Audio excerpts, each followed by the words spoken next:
When journalists took it and made it serious, I thought it was a little bit unfair. Having said that, though, Donald Trump would come on my show, and this is why he was great. Most people, if they're having that thought, keep that pretty guarded. Not Donald. He was right into it. There was no filter. I go, Donald, Angelina Jolie, she's one of the most beautiful actresses in the world. She's a 6. You know. Howard Stern wasn't trying to spark controversy, but the moment old clips of Donald Trump resurfaced, raw and untouched, something cracked wide open. What did Trump really say about women, fame, even his own daughter? And why does Melania feel miles away in every recent frame? Stern didn't twist the narrative, he just let Trump speak. But when those words echoed in today's spotlight, the effect was explosive. This isn't gossip, it's not spin, it's Trump, caught on record, unfiltered, and undeniable. And what comes next? You'll want to see it. Donald Trump, hands down, whenever you put him on the air, now this is before he was running for president, he was an open book. We have to talk about Donald Trump. He's a big character in the book because he was a big character on my show. Well, that's what I was going to say. Yeah. You say one of your best guests ever. Curious how deep this really goes? Stick around. The next moment doesn't just shock, it exposes. For Howard Stern, Trump wasn't just content. He was chaos wrapped in charisma. Every time he spoke, he lit the room on fire, saying what no one else dared, and never once looking back. Back then, it wasn't about consequences. It was about control. And Trump owned the mic. And now, with these clips resurfacing, the silence around them speaks louder than ever. My daughter is beautiful, Ivanka. By the way, your daughter. She's beautiful. Can I say this? A piece of ass. Yeah. For the last couple of years, I go out with somebody, and she's like 21, and she's talking about, what are you doing? And she's studying algebra. And So what? And it's like, it was always embarrassing for me to walk in. It's too young. 30's like a perfect age. Absolutely. She has enough life experience. Until she's 35. That's too much life experience. What is it at 35, Howard? It's called checkout time. And you're probably, I would say, the greatest judge of beauty on this planet. In fact, I would create a TV show for you where all you did was just judge women. Now, that may be the best idea of all. It's a simple thing. It's a half hour, and we strip it out all over the country. I would say I'm the all-time judge. This is the moment everything turns. Trump's wild on-air banter with Howard Stern might have once been brushed off as late-night shock value, but today it hits like a confession on tape.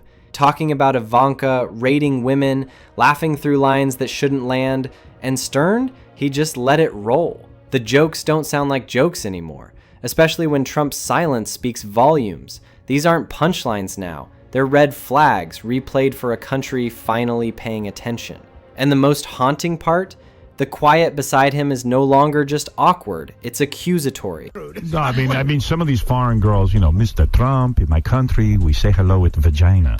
And Well, you could also say, as the owner of the pageant, it's your obligation to do that. So you have done that. Now, I'll tell you the funniest is that I'll go backstage before a show. Yes. And everyone's getting dressed and ready and everything else. And, no men are anywhere. And I'm allowed to go in because I'm the owner of the pageant, and therefore I'm inspecting it. I'm inspecting. I want to make sure that You're like everything is doctor. good. You're there. Yeah, the dress. Is everyone okay? They're standing there with no clothes. Is everybody okay? And you see these incredible-looking women. And so I sort of get away with things like that. It was unfair to Trump because, for example, they were fond of quoting that Donald Trump had said something to the effect that STDs were his personal. Some clips don't fade, they burn. Trump bragged about walking backstage at pageants, seeing women undressed like it was a perk of power, not a problem. And the wild part? No one stopped him. Not Howard, not the audience. Everyone just let it play like late-night comedy. But now, these so-called jokes sit in daylight, and suddenly, they're not funny. They're evidence of a pattern hiding in plain sight. But really, it was in a very joking scenario. He was not comparing his life. It was ha, ha, ha, and this and that. They used to laugh it off, just Trump being Trump, right? Casual bragging, off the cuff, shock value, always masked as comedy. But behind the laughs was a truth no one wanted to name. And now, the mask is slipping. What once passed for edgy radio is playing back with real-world consequences, especially for Melania, who's mastered the art of silence, but even silence cracks under this weight.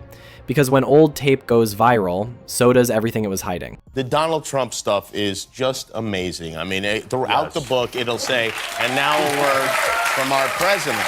Well, Jimmy, I never would have imagined that when Trump actually started to win, I never would have imagined that I'd see newscasters quoting my show like it was the Bible. It was just so weird. This is because I had all this wealth of material with Donald Trump, who, by the way, was the best radio guest ever because he would just say things that no one on the planet would say. And he's still saying that. it. Yeah. And so the book. Trump once called it hilarious. Howard called it history. And now its headline fuel those old radio jabs now loop across major newsrooms like breaking updates. What once played to midnight crowds now echoes through courtrooms, campaign rallies, and cable news. And Trump, still uncensored, still talking, but this time, every word hits different. These weren't whispers in private. They were bold, broadcast declarations caught on tape. And somewhere between the laughs and the legal risks, that carefully staged image of power and partnership, it started to crack. But don't tell her off, or she might reveal her true feelings. At least Melania stands fully behind Donald Trump's message. Well, I don't always agree what he tweets. Okay, well, most of the time. But she's definitely useful to have around when you forget things, like raising your hand for the national anthem. You know what? Maybe this is why Donald and Melania sleep in separate bedrooms. She was laughing too hard at my monologue at night. Melania didn't write a statement. She didn't have to. Her absence says what words won't. The distance is real, and it's no longer just emotional. Cameras catch the space, comedians amplify it, and every step she takes away is a story by itself. Trump keeps showing up, but the one who once stood beside him has quietly vanished from the frame. What used to be brushed off as tabloid gossip now looks like a headline waiting to explode.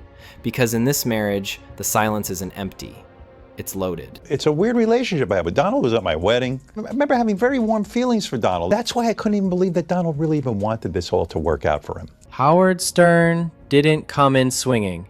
He remembered warmth, even friendship. Donald was at my wedding, he said, almost like he still couldn't believe it. But under the smiles and champagne toasts, there was something off, a weird energy, a kind of staged closeness that never quite landed. It wasn't hate, it was hesitation, the kind you only notice when the spotlight fades. And coming from someone who sat face to face with Trump before the chaos, before the campaign trail, that says more than any critic ever could. And look at the way these two lovebirds interact with each other. Their chemistry, it's positively smoldering. Please welcome our next Commander-in-Chief, my husband, President Donald J. Trump. Defend her still today, To me, there's nothing more beautiful than watching a man and his wife try not to smudge each other's bronzing cream, you know? Look at them. The hand-holding, the smiles, the staged chemistry. It all feels a little too perfect, like a scene rehearsed for the cameras. Melania introduces him like it's a movie. But watch closely. The warmth just isn't there. The way they move, the space between them, even the way she claps, it all tells a different story. For a couple always in the spotlight, it's not what they say that matters anymore. It's what they're both trying not to show. Like Howard, I was on Howard Stern's show as much as anybody, and he was great at that time. And then he went woke. Yeah. And since he's gone woke, his ratings have gone down the tubes, and he sort of went anti-Trump for a couple of reasons. Trump once praised Howard Stern as one of the best, back when Stern let him speak freely on air. But now that Howard's taken a different path, Trump's turning on him just like he has with so many others. He blames going woke and falling ratings, but it's not really about that. It's about control. And when someone like Stern stops clapping, Trump sees it as betrayal. What used to be laughs and loyalty turned into silence and shade. And that silence, it hits deeper than any insult ever could. You know, his level of narcissism is so strong. He has trouble with empathy. We know that. And I wish he'd go into psychotherapy. I'd be so proud of him if he did. He would probably, flourish. But he never has. I mean, he never would. There's no way. I do not believe he's ever done psychotherapy. And I think that's what happened. Do you think he likes being president? I don't think he likes being president at all. I think he liked winning the presidency. He likes to win. And again, I'm not Donald Trump's psychotherapist, and I had many good laughs with Donald. And in some ways, I feel it has been wrong the way they use my transcripts in a way to frame him. And I'll give you an example. Howard didn't call him evil, he called him lost. Trump's need to win, his lack of empathy, the way he dodges real reflection, it's all part of the same pattern. Howard wished he'd get help, but deep down, he knew Trump never would. Not because he couldn't, because he refuses to look inward. And maybe that's the saddest part, because when even your old friends say the performance has gone too far, the show might already be over. Let me know what you think in the comments. Is this still just Trump being Trump, or is something deeper cracking? If this hit you, like the video, subscribe for more, and I'll see you in the next one.